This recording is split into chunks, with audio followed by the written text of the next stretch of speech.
Bom dia, meu povo. Bora lá pro nosso devocional de hoje. Hoje vai ser capítulo 13 de Hebreus, o último capítulo de Hebreus. Muito maravilhoso pra gente finalizar ali com chave de ouro. E pra você que não leu ainda o livro de Hebreus, quer alguém pra ler com você, assiste as lives anteriores. Assiste os vídeos do YouTube anterior. Porque desde o capítulo 1, eu leio o capítulo com vocês, vou analisando, abro para vocês fazerem pergunta, colocar o que vocês anotaram. Então, assim, é muito importante. E se você precisa de alguém para fazer isso com você, tô eu aqui. Então, pega na minha mão, começa desde o começo, vai lá no vídeo do capítulo 1 e depois capítulo 2 e vai constante pra você ver quão revelador, então quão maravilhoso é esse capítulo. Então, bora lá pra gente já começar pra não atrasar. Então, bora. Antes da gente começar, eu sempre gosto de fazer uma oração, porque quem dá o discernimento é quem? O Espírito Santo. E ele dá através do nosso espírito, porque a gente é um ser triunfo, com corpo, alma e espírito. O discernimento, a revelação acontece no espírito, que o Espírito de Deus nos dá ao nosso espírito. Por isso que a gente tem que orar e tem que pedir para Deus. Então, por isso que é importante a gente, antes de começar a leitura, sempre fazer uma oração, tá? Bom dia, Fátima, tudo bem? Já tá no trabalho? A gente vai começar agora a fazer uma oração e pra gente começar a leitura do capítulo 13. Senhor, a Ti rendemos graça porque o Senhor é bom e Você sempre nos ouve. Paizinho, muito obrigado por mais um dia, mais uma oportunidade de fazer mais e melhor. Pai, muito obrigada por esse privilégio de estar desfrutando mais uma vez a Sua palavra, de mais um capítulo de Hebreus, esse último capítulo, Pai. Que o Senhor revele coisas novas ao nosso coração, coisas que a gente não entendia e não sabia até poucos minutos atrás. Que o Senhor traga essas revelações, Pai. Que o Senhor abençoe cada uma dessas pessoas que estão ouvindo e ainda vão ouvir essa mensagem. Que o Senhor possa tocar o coração dela e criar ali uma sede, uma fome pela palavra, Pai. Que elas se sintam cada vez mais sedentas de aprender mais da Sua palavra, Pai, para a glória e honra do Seu nome. Que o Senhor possa abençoar cada uma dessas famílias e que a gente entenda coisas novas no dia de hoje, Pai, para a glória e honra do nome do Senhor, Pai. É isso que a gente ora no dia de hoje, em nome de Jesus. Amém. Amém e amém.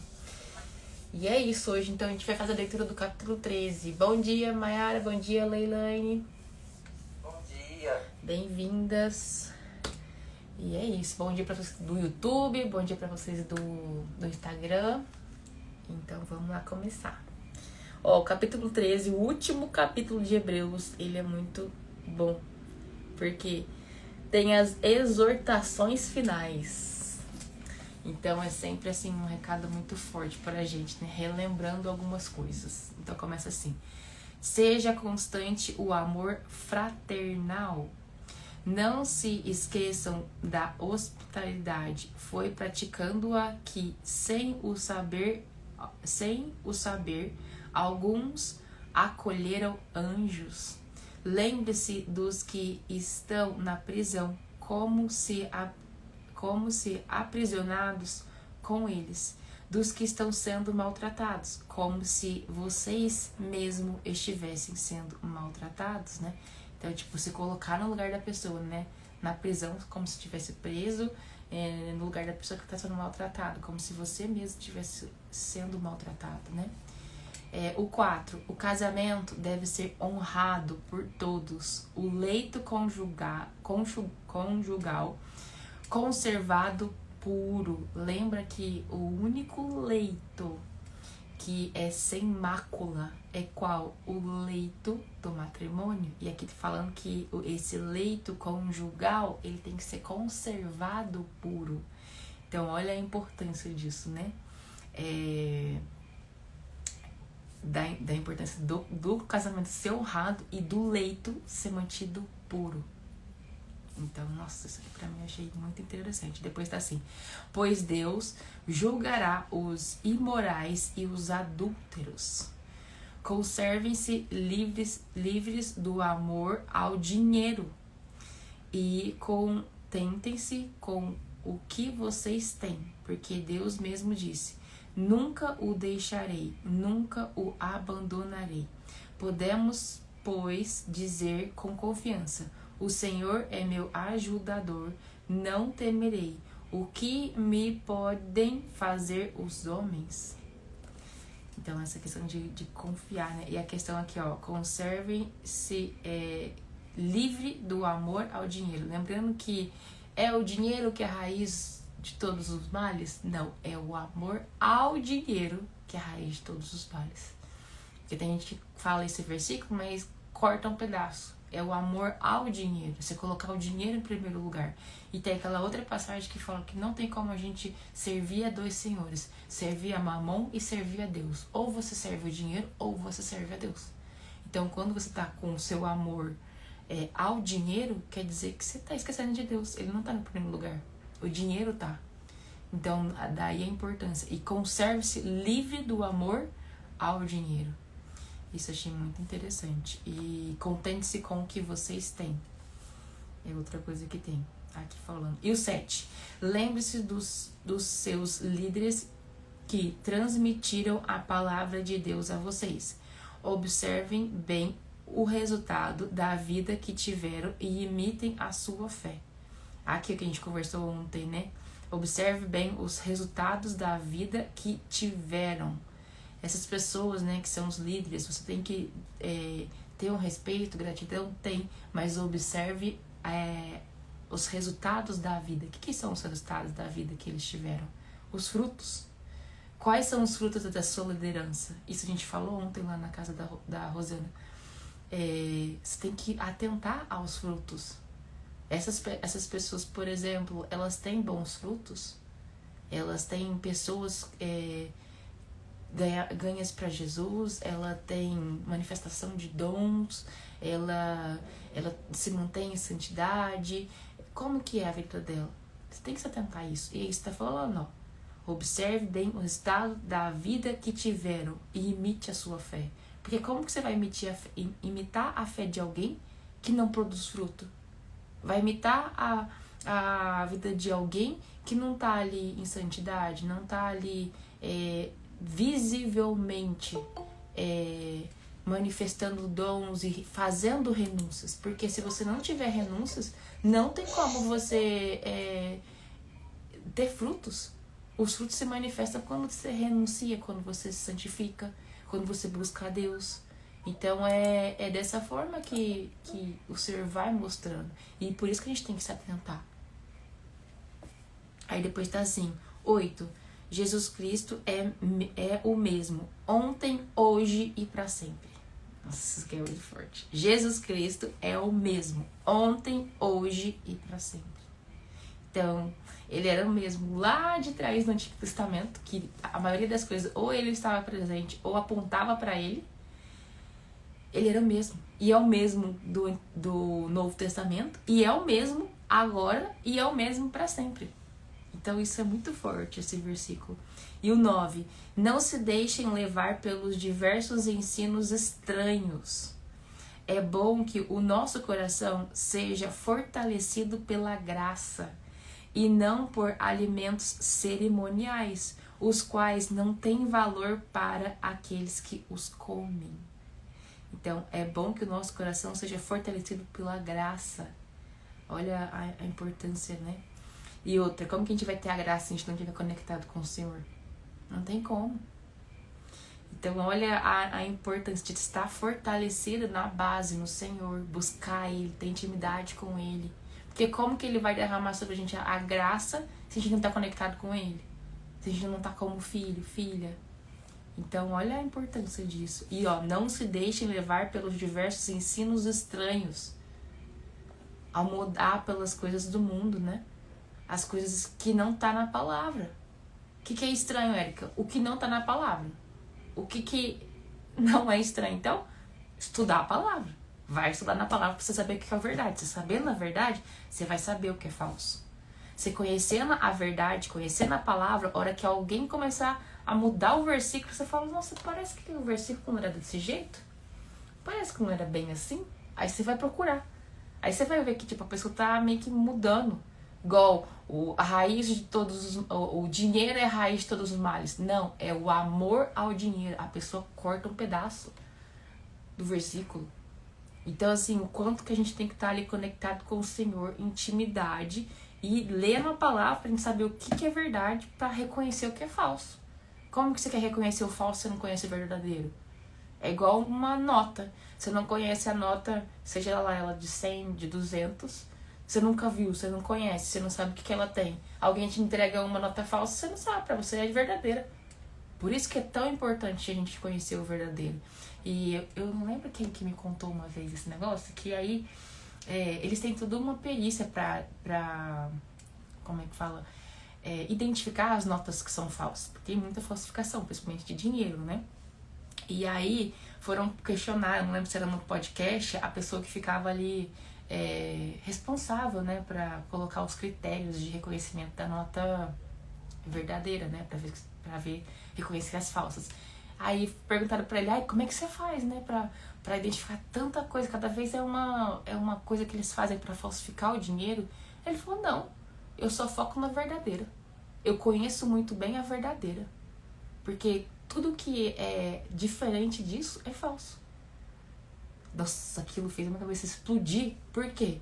Se a gente não conhece o que é verdadeiro, com detalhe, com clareza, a gente não vai reconhecer o falso. E a gente não tem que focar no falso, a gente tem que focar no verdadeiro. Então, assim, olha a preciosidade disso, né? Aí depois tá assim, no 10. Nós temos um altar do qual não tem direito de comer os que ministram no tabernáculo. 11. O sumo sacerdote leva sangue de animais até o lugar santíssimo como oferta pelo pecado, mas os corpos dos animais são queimados fora do acampamento. Isso a gente viu lá no Levítico, né?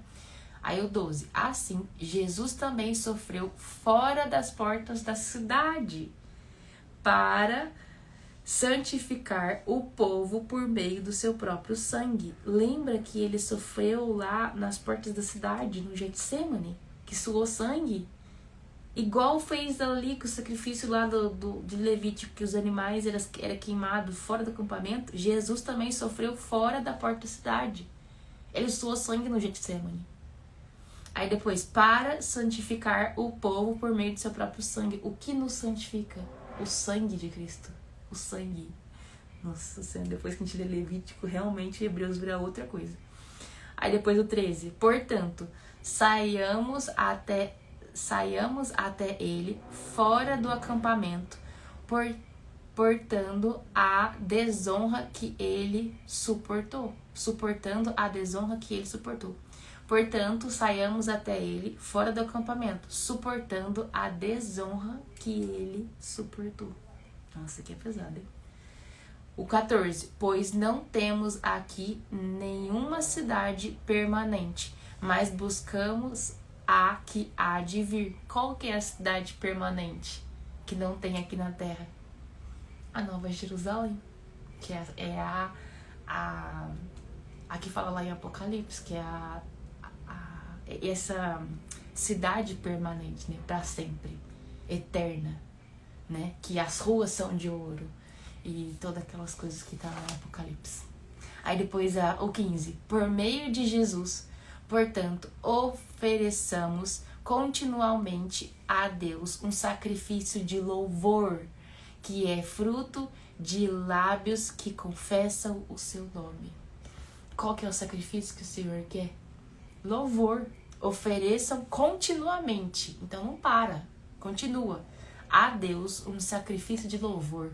Então não para de louvar o Senhor, não para de oferecer para Ele esse sacrifício de louvor, que é fruto de lábios que confessam o seu nome, que é fruto de quem confessa o nome de Deus, o nome de Jesus. Olha que forte isso daqui. O 16. Não se esqueçam de fazer o bem e de repartir com os outros o que tem, pois de tais sacrifícios Deus se agrada. Então o sacrifício que agrada a Deus não é o sacrifício mais de animal, mas é esse daqui, ó, o louvor, o sacrifício de louvor, que é fruto de quem confessa o nome de Jesus. Não esquecer de fazer o bem. Então, buscar sempre fazer o bem. Repartir o que você tem com os outros. Érica, é só de coisa? Não, conhecimento é uma coisa que você tem. Você não precisa guardar só pra você. Por que eu insisto em fazer isso aqui? Um que ele colocou no meu coração e outro que eu sinto que eu não posso reter. O que ele me entregou hoje, se eu não entrego pra vocês, pro pessoal aqui do Instagram, do YouTube, e não abro a boca, ele não me entrega mais. Amanhã eu não vou ter o que entregar. Por isso que eu venho e entrego. Agora que eu entendi isso, que é o verdadeiro transbordo, o pouco que você sabe talvez seja muito pra alguém, e ele só vai te entregar mais quando você entregar esse pouco que você tem pra alguém. Então aqui não tá falando só de coisas, tipo, você repartir com os outros o que você tem, tipo, material. Às vezes, tipo, você tem, sei lá, 5 calças jeans, sente no coração de doar 2. Ou o Senhor te incomodou pra você fazer isso. Você não precisa ficar com tudo. Então pode ser o material? Sim, pode. Mas pode ser conhecimento também. Conhecimento da palavra, conhecimento de dons, conhecimento do que for. Entende? De não reter, mas repartir com outras pessoas, né? Aí depois tá assim, o 17. Obedeçam aos seus líderes e submetam-se à autoridade deles. Eles cuidam de vocês como quem deve prestar contas. Nossa, isso aqui é muito forte. Porque a importância, né, de obedecer aos líderes e se submeter a ele. Porque lembra que na palavra também fala que todos os líderes foram levantados e colocados no lugar de liderança por Deus. Se foi o Senhor que colocou, por que a gente está colocando em jogo se deve ou não se submeter a Ele? Se deve ou não respeitar a Ele? E lembrando que submissão é estar debaixo da mesma missão. Então, às vezes, por mais que você não concorde com a liderança, a gente tem que ter a sabedoria igual de Davi, que podendo matar Saul, ele não matou. Ele entendia que ele era rei, que Deus colocou ele naquele lugar. Ele foi ungido, Davi foi ungido? Foi. Mas ele não ia tomar a posição de Saul. Não, a hora que o Senhor tirasse Saul do lugar, aí sim ele assumiria. Mas não ia ser do jeito dele. Naquele momento ele estava em submissão. Mesmo Saul querendo matar Davi. Imagina só, perseguindo ele, ele teve a chance naquela hora da caverna lá, que ele encontra Saul lá, que ele tá sem as armas, ele teve a chance de matar Saul. Só que ele não fez isso. Porque Saul tava num lugar de liderança acima dele. Ele era rei. Independente se ele tava desalinhado. Então, olha a submissão. E o extremo respeito e temor de Davi, né? E consciência que ele tinha que, por mais que Saul tivesse perseguindo ele, tivesse fazendo mal, não tivesse uma gestão do jeito que agrada ao Senhor, o Senhor já sabia disso. O Senhor já tinha tirado a presença de Saul. Só que não era Davi que ia tirar Saul do trono. Ia ser Deus. A hora que Deus tirasse, aí sim Davi assumiria o trono. Então, olha a importância, né? E olha a sabedoria dele. Então, muitas das vezes, por mais que a gente esteja ali num lugar em que as pessoas estão, os líderes não estão da maneira que a gente queira, a gente tem que ter sempre buscar sempre o Senhor, ter esse discernimento e essa sabedoria de Davi. E quando o Senhor falar que é pra sair, sair. Mas se o Senhor falar que é pra permanecer, você deve ter submissão a essa autoridade, né? Reconhecer, obedecer esses líderes. Então, olha a importância. E outra, eles cuidam de vocês como quem deve prestar conta. Você acha que Saul não teve que prestar conta pra Deus? Você acha que o seu líder que tá às vezes te perseguindo não vai ter que prestar contas? Sendo que todo mundo vai ser julgado por tudo que fez e falou? Então, assim, entende que o negócio é mais sério e que não tem como a gente querer ir contra o que Deus tá falando pra gente fazer? Se ele tá mandando a gente obedecer os líderes, submeter às autoridades, e o Senhor não mandou a gente sair, não mandou sair debaixo da liderança, a gente tem que obedecer. Entende? Com a sabedoria igual de Davi. Porque Davi, por mais que ele tenha errado, nesse quesito ele acertou. Ele foi temente até o segundo. E ele não matou Saul. Aí depois tá assim, obedeçam-lhe para que o trabalho deles seja uma alegria, não um peso, pois isso não seria proveitoso para vocês. Então, obedecer a liderança, né? Para que o trabalho deles seja uma alegria, não um peso. Pois isso não seria proveitoso para vocês. O 18. Orem por nós, estamos certos de que temos consciência limpa e desejamos viver de maneira honrosa em tudo. Particularmente,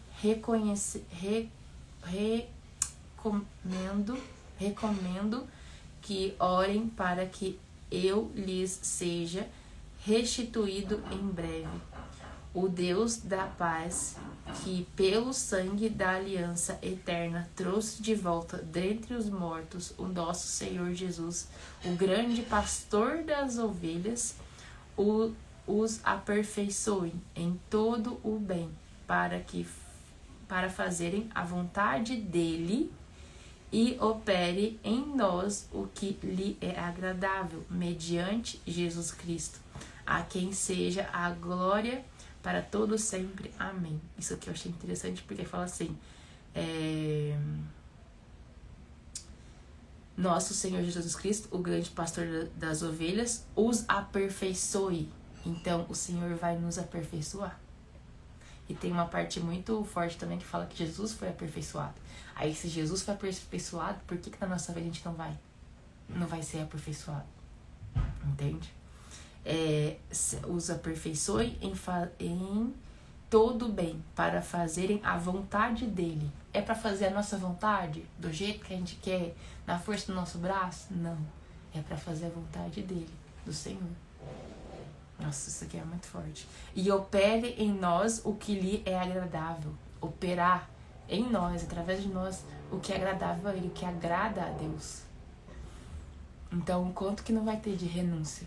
O quanto que não vai ter de coisas que a gente vai ter que desapegar, abrir mão, consertar, limpar, confessar, se arrepender, renunciar, algumas maldições hereditárias também, fazer tudo que ele está nos pedindo. Lembrando que é como um pai, né? Que a gente viu no capítulo anterior de ontem, que o Senhor disciplina como um pai que disciplina um filho. Então, é esse olhar que a gente tem que ter. Não é aquele Deus punitivo, aquele Deus, como é que fala? Que eles falam do Antigo Testamento, principalmente, rigoroso, bravo. Não. É um pai que disciplina o seu filho. É um pai que avisa, que usa profeta, que usa pessoas, que usa palavra, que usa vídeo, que usa reels para avisar, que fala com você, que te dá sonho, que te dá visão, fala, olha, não faz isso, olha, conserta aquilo. Aí você não ouviu. Aí chega a hora do juízo. É porque ele é ruim? Não, porque ele tentou de todo jeito que você corrigisse aquilo. Se não quis, agora vai ter que ter um período ali de juízo, de um castigo. Por quê? É porque ele é ruim? Não, é porque você tem que amadurecer. É porque você tem que melhorar. É que seu caráter ele tem que ser forjado. É porque naquele detalhe ele tem que ser aperfeiçoado. Então, assim, muda a nossa cabeça depois que lê Hebreus. Aí depois tá assim, o 22. Irmãos, peço que suportem a minha palavra de exortação. Na verdade, o que eu escrevi é pouco. Quero que saibam que o nosso irmão Timóteo foi posto em liberdade. Ele chega logo, irei vê-los com ele. Aí por isso que parece que é Paulo mesmo, porque quem que estava andando com Timóteo? Não era Paulo? Aí ele fala assim, ó, quero que saibam que o nosso irmão Timóteo foi posto em liberdade. Quem quer saber que Timóteo foi posto em liberdade, se não Paulo? Estava com ele. Aí, se ele chegar logo, irei vê-los com ele. Então, tipo, se ele chegar logo, eu vou com ele aí pra ver vocês. Então, tá vendo que várias coisinhas apontam que é Paulo? Fora isso, fala da questão espiritual, né?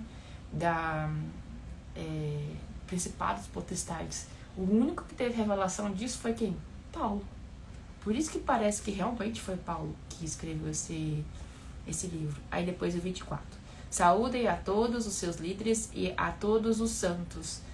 Os da Itália enviam saudações. Quem que estava na Itália? Entende? A graça seja com todos vocês. Então, assim, tem pistas que mostram que... Dão pistas, na verdade, que esse livro talvez tenha sido escrito por Paulo, o apóstolo Paulo, né? Por isso que muita gente fala isso. Mas, enfim, é isso. Se vocês quiserem comentar, falar alguma coisa a respeito do capítulo ou do livro como um todo, como a gente terminou hoje, pode abrir o microfone e pode falar.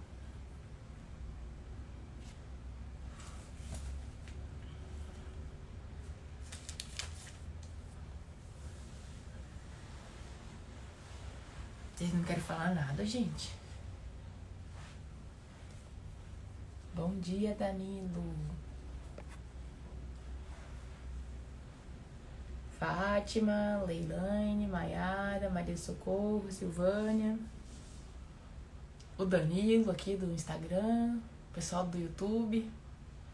Vocês não vão falar nada?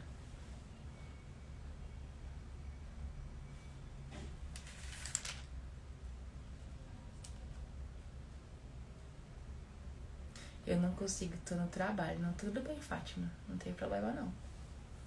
Leilane, Maria de Socorro, Maiara, a Silvânia.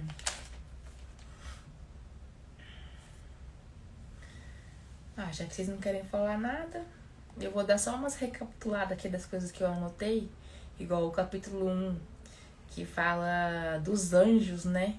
O 14 principalmente, que fala: os anjos não são todos eles espíritos ministradores enviados para servir aqueles que hão de herdar a salvação. Isso aqui é muito forte. Então você entende até quem são os anjos, né? Que eles são anjos ministradores e eles estão para quê? Para nos servir. Porque quem que vai herdar a salvação? A gente, não é? Então, se a gente vai herdar a salvação, os anjos estão aqui para nos servir. E eu oro para que vocês tenham experiências com anjo.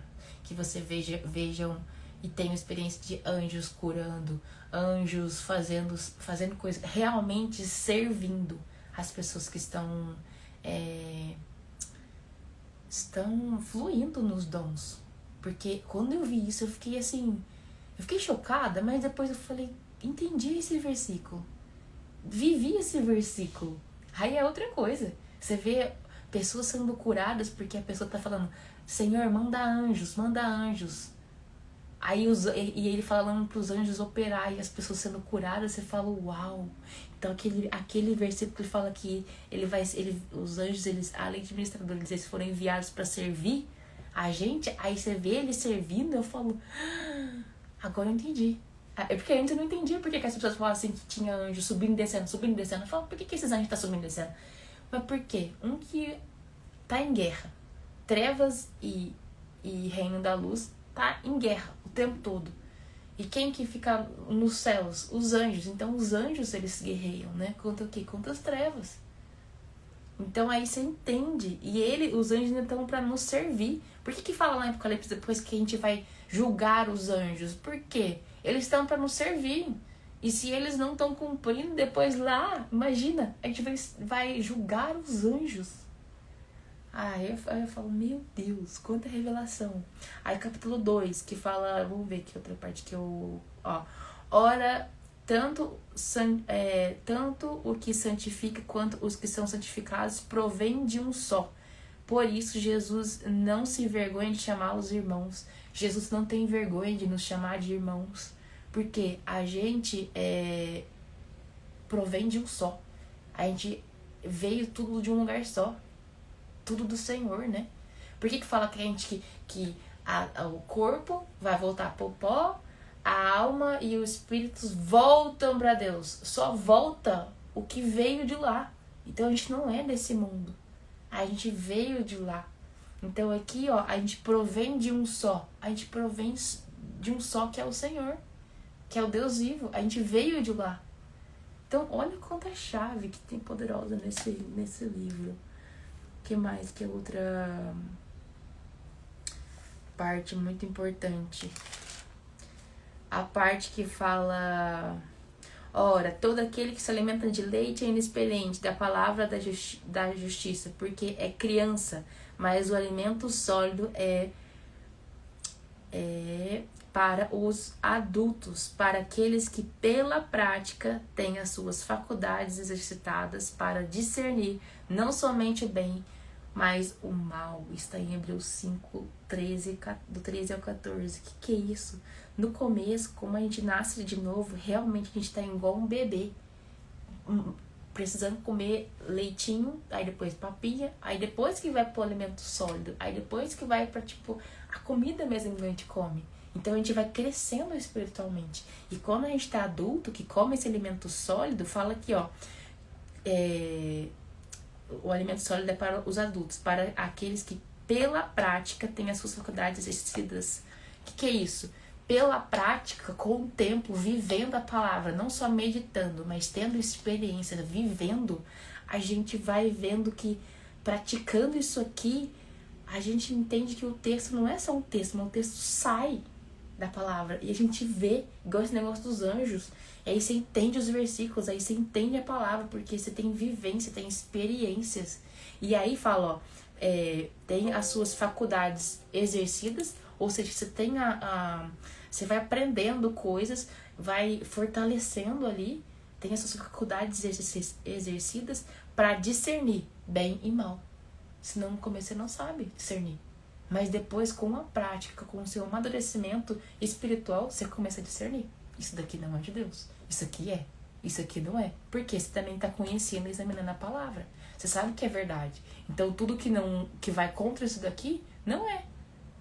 E aí você começa a discernir. Então, olha a preciosidade. Não, o livro de Hebreus, assim, sério, é muito, muito, muito forte. Aí depois você entende a questão do sacerdote, o sumo sacerdote, acima de todos o sumo sacerdote, que é Jesus, né? E por que ele é sacerdote para sempre? Porque é diferente dos lá de Levítico, que quando morria, igual quando Arão morreu, o filho dele que assumiu, foi, colocado no lugar, né, de sumo sacerdote, né, no lugar dele, assumiu a sucessão, né, e assim por diante. Só que depois, quando o Senhor, Jesus, Deus fala que Jesus seria o sacerdote, ele não morre. Então como que vai ter outro sacerdote depois dele se ele morreu? Se ele vive, até hoje ele vive. Então você entende por que ele é sacerdote, sumo sacerdote para sempre. E isso fica claro na onde? Em Hebreus. Aí outra coisa que é importantíssima também, o negócio do tabernáculo. Que o tabernáculo terreno lá aqui de Moisés, ele é o modelo do tabernáculo que tem nos céus. Aí você fala, uau, eu não sabia, por exemplo, disso. Eu fiquei chocada. Isso está na onde? Capítulo 9 de Hebreus. Que é um modelo, um molde do que está lá nos céus. Outra coisa, você entende também a questão do sacrifício de Jesus. Quando a gente lê o Levítico, né, a gente via que, tipo, todo ano o sacerdote tinha que ir lá matar ter o sacrifício dos animais, e aquele animal, o sacerdote fazia o quê? A propiciação, que era a reconciliação, né? Então, do povo que estava pecando com Deus.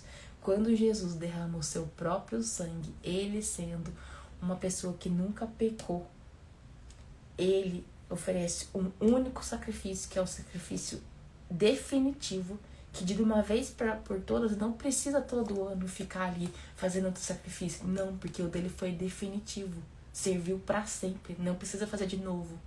E ele derramou o seu próprio sangue, e detalhe, ele não tinha pecado. Por isso que é tão perfeita essa obra redentora do Senhor. E detalhe, ele como sumo sacerdote para sempre, ele ainda fez a propiciação. O que é isso? A reconciliação de nós que estavam no pecado com o Senhor, com Deus. Ele fez essa reconciliação através do derramamento do seu próprio sangue. Aí você entende o negócio. Isso está tudo na onde? Hebreus. Então assim... Aí depois fala da fé, que foi do 11, né? Que pela fé Abel, pela fé Abraão, pela fé que a gente tem que viver pela fé. E que sem fé é impossível agradar a Deus. Então não tem como você querer agradar a Deus se não acreditar. Porque, primeiro, se você não acreditar que Ele existe, não tem nem como você ter fé. Porque como você vai ter fé num Deus que você não vê? Por isso que você tem que ter fé, você acredita em algo que você não vê. É aquele versículo famoso, né, do 11. Ora, a fé é a certeza daquilo que esperamos e a prova das coisas que não vemos. Então, olha, isso tá tudo na onde? Aqui em Hebreus. Aí depois o 12.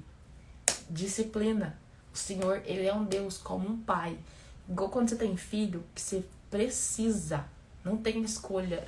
Tipo, você tem, se você quer que seu filho se torne um homem de caráter, uma mulher de caráter, você vai ter que corrigir, você vai ter que disciplinar, você vai ter que ensinar. E Deus não é diferente, só que é com a gente. A gente que é filho. Que quando a gente aceita Jesus, a gente ganha o direito de ser o quê? Chamado filho de Deus. Todo mundo é filho de Deus, Érica? Não. Só é filho de Deus quem aceita Jesus. E quando você se coloca nesse lugar de filho, vai ter as renúncias, vai ter a disciplina, vai ter as correções de um pai que te ama, por isso que ele faz isso. E aqui fala isso com tanta clareza. Olha aqui. Meu filho, não despreze a disciplina do Senhor, nem se magoe com a sua repreensão, pois o Senhor disciplina a quem ama e castiga todo aquele quem aceita como filho. Então, olha a preciosidade disso daqui. O quanto que ele cuida da gente. E ele nos disciplina pro nosso próprio bem. E porque ele nos ama. Então, assim... é tão forte, tão forte. Então, assim, que vocês reflitam assim, sobre esse livro de Hebreus, esse último capítulo. E se lembrem que vocês têm sim um pai, um Deus que é pai. E ele te ama, ele me ama, ele nos ama e ele nos disciplina. Então, assim, que a gente tenha cada vez mais esse amor, esse temor, esse respeito. E até entender, né? Igual quando eu entendi isso tudo, né? Eu passei a ver o pecado com outro olhar. Porque antes eu também tinha aquela criança limitante que falava assim, nossa, mas tudo é pecado. Agora não vou fazer nada, tudo é pecado, tudo é pecado. Só que não é assim. Quando você entende que ele é pai, que ele avisa de novo, e ele usa outra pessoa, e ele usa a palavra, e ele usa um Reels, e ele usa um vídeo, e ele usa não sei o quê. E aí você não ouve, você quer tampar o ouvido. Aí depois venha o juízo, venha a correção, venha a disciplina. Me desculpa te falar, mas você tem que passar por isso. Porque ele tentou de outra forma. E você não quis, igual o pai que tentou ali de outra forma ensinar, só que o filho não quis. Aí vai ter um período de disciplina. Aí você vê que, tipo, é um amor, é um carinho. E não só isso, tipo, a gente diante, eu não sei de vocês, mas diante de tudo. E tipo assim, o Senhor me trouxe uma visão geral de cima de tudo. Tipo assim, tudo que eu fiz, tudo que eu já fiz de errado. É igual, eu vou fazer 36 anos. E eu tenho convertida, vão fazer 5 anos. Então, de 36, eu fiquei 31 anos fazendo coisa que me desagrada. Fora isso, as coisas geracionais, que não cabem a mim, mas que vieram de antes. Que aí você começa a escafunchar e você fala, nossa, teve isso, e teve aquilo, e teve mais isso. Isso aqui desagrada o Senhor, isso aqui também. Aí você tá diante daquilo, e é tão grande, o amor dele é tão grande, que ele não olhou pra nada disso. Ele não olhou pra você tá imunda, igual um porco esmançado no meio da lama, cheio de lama, ele não olhou pra aquilo. Mas ele te abraçou, igual o filho pródigo te abraçou, igual o pai abraça o filho, e ainda falou assim, ó, traz veste nova pra pôr nele. Ó, coloca um anel novo no dedo dela, que é honra. Ó, coloca sandálias novas, destino, nova. E ele abraçou, mesmo você cheirando a lama, fedendo a porco. Ele te abraçou e mandou, tipo, você tomar um banho, trocou as suas vestes, trocou seu sapato, colocou um anel no seu dedo, te amou. Aí aquele versículo também, ele deixou as 99 e foi atrás de você. Não olhou pros seus pecados, não olhou pra um monte de coisa que você já fez errado. E foi, te acolheu, te buscou e trouxe. E te cura, te limpa. Tem cuidado, tem zelo. Então, assim, você olha pra isso tudo, você fala... Tá, Senhor, eu tenho que fazer só isso. Aí, tipo, o não pecar não é mais um peso. Mas o não pecar é como se fosse uma gota num oceano que é o mínimo que você pode fazer por tudo que ele fez. Por tudo, pelo tamanho do amor dele por você. Por tamanha misericórdia que ele teve. Mesmo tendo derramamento de sangue, mesmo tendo idolatria, mesmo tendo um monte de coisa errada, ele não olhou para isso. Ele olhou com um olhar de filho, de misericórdia, de amor, de cuidado. Então, tipo assim, o mínimo que eu tenho que fazer é eu não julgar os outros. O mínimo que eu tenho que fazer é fazer coisas que agradam o coração dele. O mínimo que eu tenho que fazer é olhar o que eu tô falando e da minha boca sair só coisa boa, não sair maldição, não sair palavra ruim. O mínimo que eu tenho que fazer é obedecer. O mínimo que eu tenho que fazer é fazer o que ele tá colocando no meu coração. Então, tipo assim, isso é tão pouco diante de uma coisa tão grande que ele fez, que aí você começa a ver o pecado com outro olhar. E não, o pecado não é mais um peso. Então, assim, que vocês também tenham esse discernimento, que vocês também enxerguem esse amor, esse cuidado, esse zelo. E aí passar a tribulação. Eu tenho que passar, é juízo, eu tenho que aprender algo. Me ensina, Senhor, o que eu tenho que aprender? Eu quero aprender. Eu não quero passar 40 anos nesse deserto, não. Eu quero passar 40 dias. É 40 dias que é o mínimo? Então tá, eu quero passar o mínimo. Eu não quero passar 40 anos. Já passei, vou passar quase 36. 36 tá muito bom. Então você tem que passar por essa tribulação de agora. É 40 dias, então que seja 40 dias. Não quero 40 anos. Não quero. Eu quero o mínimo. Então você entende de outra forma.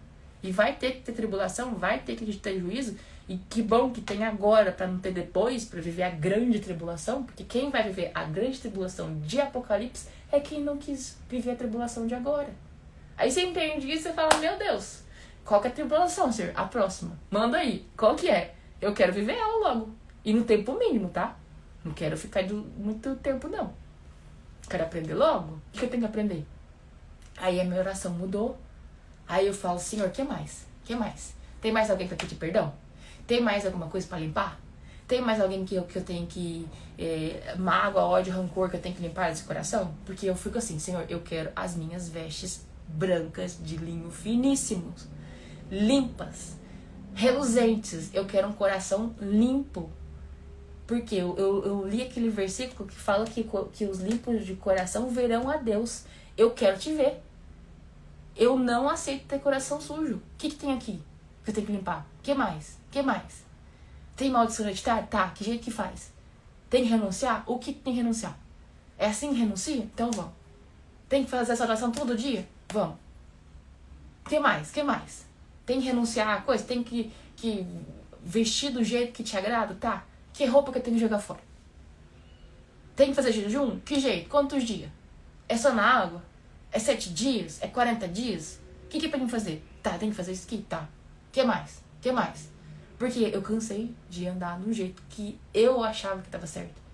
Aí agora eu quero andar do jeito dele. E aí as coisas estão assim... Eu não vou falar muito aqui porque... até eu tô raciocinando tudo que tá acontecendo na minha vida. Então, assim... Mas é o quê? É a urgência dele. E casa com esse tempo. Eu não sei vocês, mas eu tô com a sensação que, tipo assim, realmente ele tá voltando. Tá na porta. E, assim... Ele tá buscando os que faz as coisas logo. Tipo, a natureza tá esperando a manifestação dos filhos. Vocês não vão manifestar? Então, quem que tá manifestando? Vamos. Tem pressa. Tô aqui na porta já. Então, assim, aí você vê as coisas acontecendo. Aí você vai ler Apocalipse. Eu acho que eu não vou nem fazer Apocalipse aqui, porque eu acho Apocalipse meio polêmico. Por quê? Os sinais dos tempos estão aí. Terremoto. Escala 7. Que teve esses dias. Vai ter rumores do quê? De guerras, terremotos. O que tá acontecendo? Guerras e terremotos. O sol ia apagar. O sol tá doente, não sei se vocês sabem. Ele tá com umas manchinhas assim pretas, né? Que ele tá meio que morrendo. Não falou que lá no Apocalipse que o sol ia apagar? A lua de sangue. Tivemos uma lua de sangue.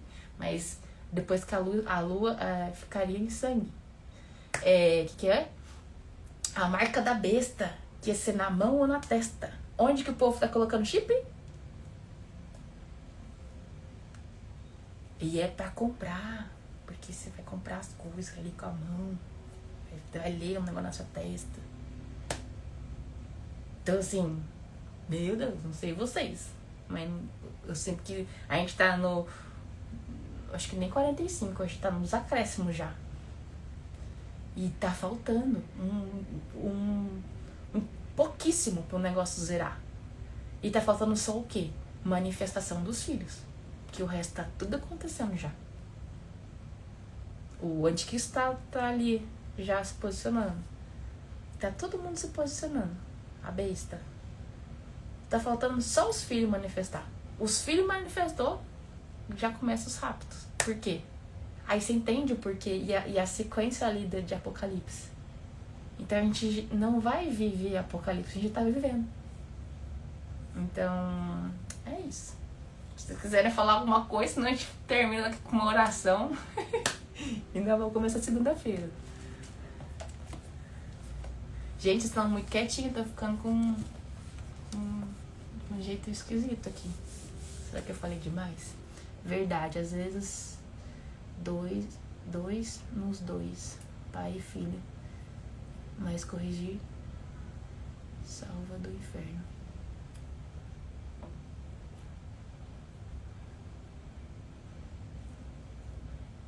Às vezes dói nos dois, pai e filho, mas corrigir salva do inferno. Exatamente. A correção dói, né? Até aqui em Hebreus fala, né, que não é motivo de alegria. A gente fica triste. A gente não gosta de ser corrigido, mas a gente depois entende que tinha um porquê, né? Igual muitas outras coisas você não entende que a sua mãe fez com você. Mas quando você tem o seu filho, você fala, entendi porque ela falava assim. Eu entendi porque que ela queria falar com isso. Porque depois a gente entende, né, quando a gente tem filho. Mas é isso. Querem fazer a oração? Pra gente finalizar? Posso orar, sim, amada? Então tá bom. Senhor, nosso Deus Todo-Poderoso, Pai Eterno, Senhor de todas as coisas, Deus que nós adoramos de todo o nosso coração, estamos aqui, Pai amado, com o coração contrito diante de Ti, sendo confrontados com a Tua verdade, Pai, porque a Tua verdade é um confronto que nos leva, direciona para o Teu caminho, para a Tua retidão, Pai. Corrigir dói, corrigir traz reflexão, corrigir traz libertação, corrigir direito ao nosso caminho, para o Teu caminho que é reto. Obrigada, Senhor, pela Sua palavra viva, eficaz, a Tua palavra que habita em nós, Pai, e nos direciona. Obrigada pela Tua filha amada Érica, por cada pessoa aqui presente, pela Maiara, pela Maria do Socorro, pela Fátima, pela Leilane, Pai, por cada um de nós, por mim, Senhor, que estou aqui com essa oportunidade, por esse banquete desta manhã, Deus, que essa palavra possa chegar após também aqueles que ouvirão posteriormente, Senhor, que possa trazer conserto, Deus, que possa sentir até a prática da Tua palavra, em nome de Jesus. E melhores e maiores coisas sei que o Senhor tem planejado e fará no nosso meio, em nome de Jesus. Amém. Amém, amém. E é isso, gente. Amanhã a gente vai começar um livro maravilhoso, que é o livro de Tiago. É um livro pequenininho, são 5 capítulos, tem uns capítulos que são bem pequenos, mas ele é tão rico, tão rico. Amém. Palavra maravilhosa. Glória a Deus Deus. falou bastante aos nossos corações, tenho certeza disso. Como a Silvana falou, a Silvana que orou, Sim. falou que foi um banquete mesmo, né? E Deus está tratando nas nossas vidas e eu louvo a Deus por isso, né? E que nós possamos estar, a minha oração é que nós possamos estar com os nossos olhos, com os nossos ouvidos, com o nosso coração atentos à palavra de Deus, recebendo tudo isso que nós estamos aprendendo, colocando em prática, e não somente isso, nos limpando mesmo, né? Amém. E como foi falado lá em Levítico, repetiu em Hebreus, quem nos santifica é o Senhor, mas nós temos que deixar o Senhor nos santificar, né?